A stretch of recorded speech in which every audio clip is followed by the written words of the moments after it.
Hello everyone, Brian here again. This time I'll be doing a after use review on my Grylls Ultimate Survival Pro Knife. If you all remember, this blade, when it first came in, I had some high expectations about it. I had made some predictions about what was going to come apart, and I had made some predictions of what's going to stay on. As you can see, I did a couple modifications to it. You'll see that I added the Type 3 orange paracord to the back of the sheath. You'll notice if you look at the fire steel real closely, you'll notice on the handle part I added the same weather stripping grip that I added to the bottom of the canteen, as well as I added the whistle, or I took the whistle off from the back of the pommel and I added it to the fire steel, just like I said I wouldn't do. I'll explain why I did end up doing that in a moment. So let's get into it. Let's talk about the fire steel and the whistle. Originally, in my first video, I said I wasn't going to add it there because I thought that the lanyard was going to get all caught up and it was going to get all cut and all messed up and everything. So I'll go ahead and just pull it out.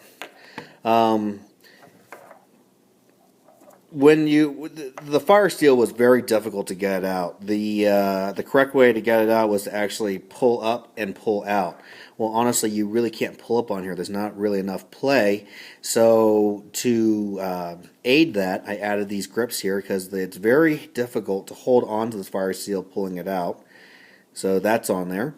And I added this, the whistle, because I thought about something and I was thinking, well, the lanyard can't be all that weak. Let's see what happens when I add it to there. And I did, and what happens is when it goes in, it keeps the whistle slightly up, but enough locked in so the ferrocerium rod will stay in one place, and it's not enough that it will actually damage the lanyard. So if I go ahead and take a look at the lanyard here, let me see if I can zoom up on that. There we go. You can see that there is no damage to it. It's not even worn out. So it did very well in that. Next part, the Type 3 orange paracord, to go with the same color scheme. I tested out the sharpener once, or no, I take that back. I tested it out twice, and it held up really well.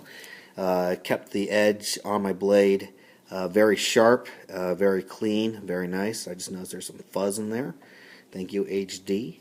And the pommel is still intact. You're not going to believe this, but the pommel doesn't even look like it was used, so you may not believe that I used it or not. Which is why at the end of this video you will see that I made a review demonstration of some of the things I did when I brought this out in the woods. So that's at the end of this video. Let's get to the blade. The only thing that's worn out, as I have predicted, or starting to wear out, is the coating on the blade, and even that's held its own pretty darn well. Very impressed with it. I don't know what kind of paint they used, what kind of coating it's called, but it held on very well. I can tell you right now, it's definitely not Teflon because sap definitely got stuck to it, so I spent a lot of time trying to wash it off. And I'll also tell you another thing. If you're one of those kinds of guys that has this kind of blade and you use it, but you don't want to look like it's been used a lot, one thing that you can do is use mineral oil, and it kind of brings back the shine of it and hides most of the wear on the finish. So that's that. The blade's held up incredibly well. The slap handles are very tight. They haven't fallen off. They haven't even become loose. In fact, nothing is loose on this blade. I am incredibly impressed.